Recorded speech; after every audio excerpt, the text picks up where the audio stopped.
Alright, this is a more modern MXR that's been modified with true bypass. Has an LED for its effect on, and on the side here it's got a little power adapter a la rat pedal.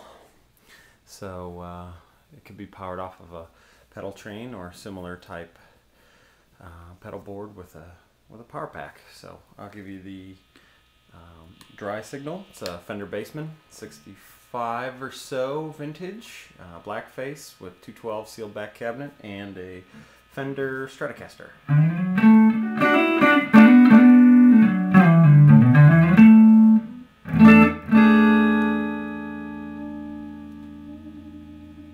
Alright, now the effect.